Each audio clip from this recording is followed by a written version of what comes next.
Raja Ampat, a marine paradise in southwest Papua, Indonesia, faces a severe threat from nickel mining activities. This region, renowned as one of the world's richest marine ecosystems, is home to over 1,500 fish species and 600 types of coral reefs. The recent surge in nickel mining on surrounding small islands raises grave concerns for environmental sustainability and the livelihoods of local communities. The mining issue in Raja Ampat doesn't just spark ecological and social worries. It also draws attention from various groups, including the Buddhist community. They view this problem through the lens of Buddhist teachings on environmental preservation, Ahimsa, nonviolence, compassion, and morality, Sila, particularly the first and second precepts. Let's explore how these Buddhist principles inform their perspective on mining and human responsibility in safeguarding nature.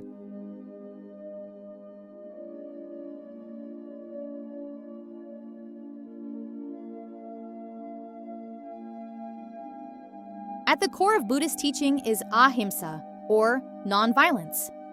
The first precept of the Pancasila Buddhists, Panadipata Veramani Sikkhapadam Samadhiyami, means, I undertake the training rule to abstain from taking life.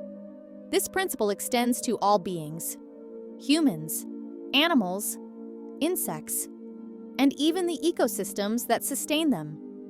Mining activities in Raja Ampat, such as deforestation, soil degradation, and water pollution, directly threaten habitats and cause the death of countless living beings. From the perspective of the first precept, these actions are contrary to the fundamental commitment to avoid violence and harm to life. Buddhist teachings also emphasize compassion, karuna, and loving kindness, metta. The Karanya Metta Sutta instructs us to cultivate the thought, may all beings be happy. Destroying the environment through mining leads to widespread suffering. Fish and corals die, wildlife loses its home, and local communities face disrupted livelihoods. Such actions causing mass suffering are clearly at odds with the Buddhist spirit of compassion. Even the Buddha's own concern for nature is reflected in a parable from the Dhammapada. As a bee collects nectar without harming the flower, so let the wise person dwell in the world. This teaches wise utilization of nature without causing harm. Exploitative mining, by digging up land and polluting water, directly contradicts this wisdom. Furthermore, Buddhist monastic discipline, Vinaya, contains strict environmental rules. The Buddha stipulated that a monk who causes damage to plants is deemed guilty. The Patimokkha rules forbid monks from cutting down trees, polluting water, burning waste, or digging earth without urgent need.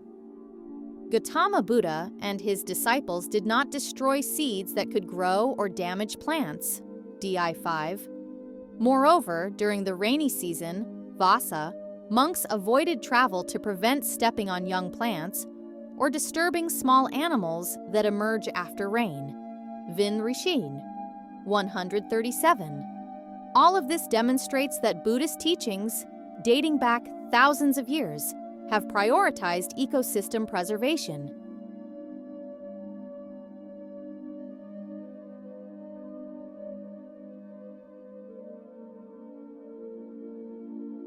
The second precept, Adinadana Veramani Sikkhapadam Samadhiyami, is the prohibition against stealing.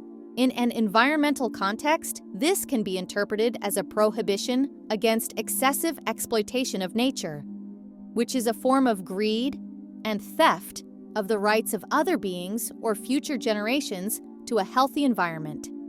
Mining is often driven by greed, lobha, one of the root causes of suffering, dukkha, in Buddhist teachings. Actions motivated by greed lead to negative consequences.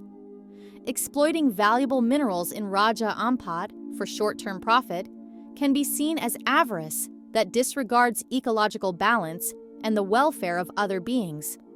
The second precept reminds humans not to take more than what is needed and to respect the rights of all parties, including nature and local communities.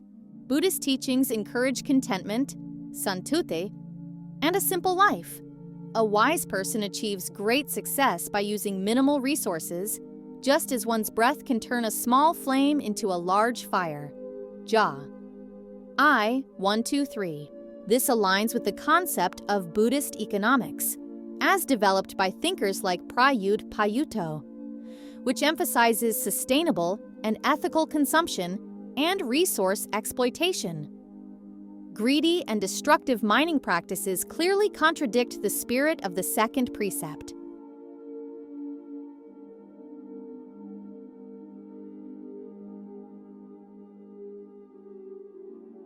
Buddhist teachings present the concept of pratatya samutpada, or interdependence. All phenomena and living beings are interconnected in a web of life. Harm to nature will ultimately lead to human suffering itself.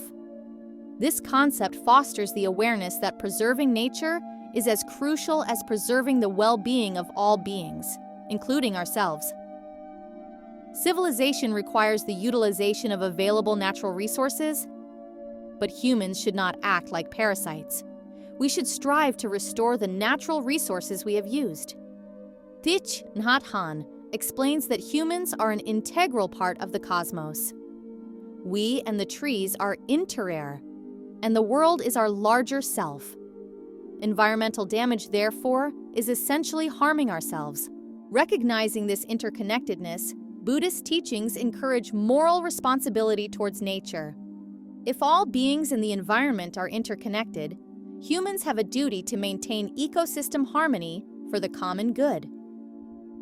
Preserving nature is a form of virtue, in line with the teachings not to do evil, however small, and to always do good. Dhammapada 183. Buddhists translate this responsibility into concrete actions. Theravada tradition encourages planting and caring for forests. The Buddha praised those who plant trees because they benefit many beings. Samyutta Nikaya, SN 1.47.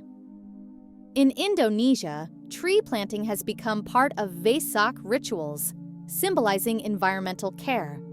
The Directorate General of Buddhist Affairs of the Ministry of Religious Affairs, Kemenag RA, even launched an Eco-Theology movement in 2025, planting Bodhi and Sala trees as a spiritual awareness of the importance of environmental preservation. This shows that caring for nature is considered equivalent to spiritual practice in Buddhism. Forests are vital natural resources and hold a special place in Buddhism. Forests are not only the lungs of the world and a source of raw materials, but also pleasant places for meditation for ascetics seeking solitude. DHB 99. Therefore, maintaining forest preservation is of paramount importance.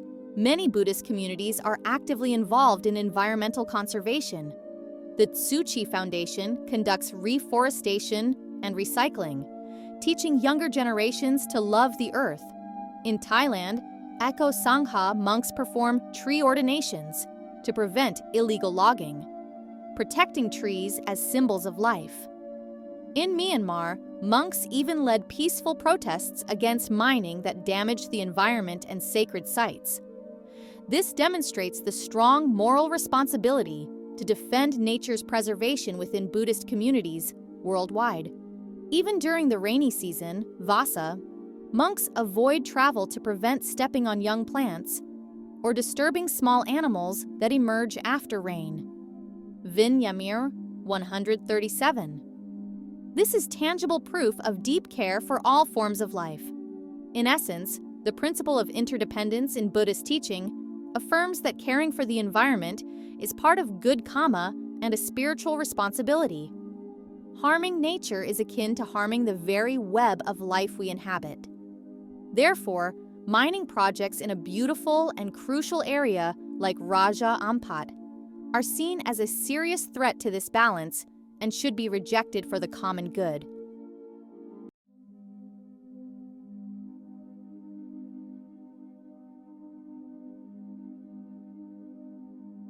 The mining issue in Raja Ampat has drawn strong reactions from various groups, including the Buddhist community in Indonesia. Although Buddhists are a minority in southwest Papua, their solidarity rooted in environmental concern has prompted several Buddhist organizations and figures to speak out about protecting this last paradise. They apply the outlined Buddhist principles as the foundation for their stance. One example comes from the Young Buddhist Association Indonesia, YBAI, a youth organization.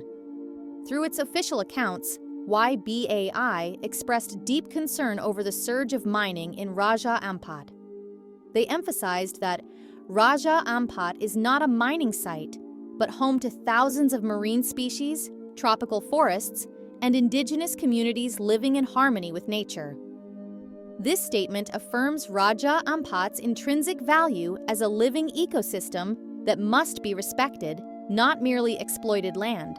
IBAI, along with other environmental activists, also campaigned with the hashtag #OsaSolveRaja Ampat, aligning with the teaching of compassion to protect voiceless beings, flora, fauna, and vulnerable communities.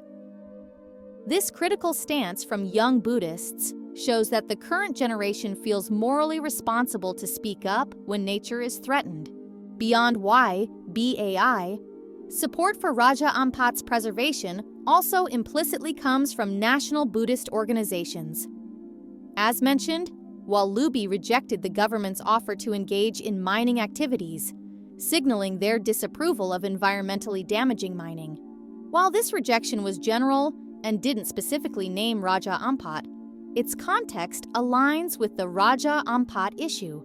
This means that Indonesian Buddhists, institutionally, prioritize moral and environmental integrity over involvement in natural resource exploitation.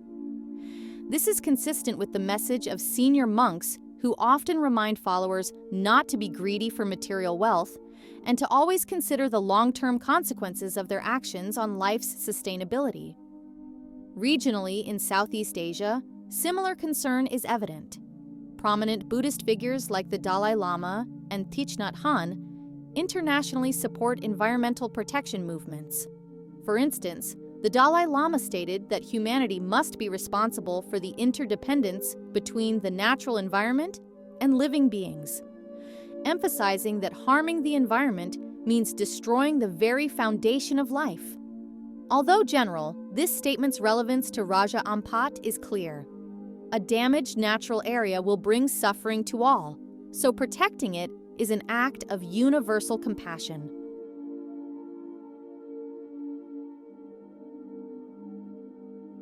In conclusion, the Buddhist perspective on mining projects in natural areas like Raja Ampat tends to be critical and oppositional. Based on the first precept, mining violates the principle of nonviolence by harming countless living beings and the environment.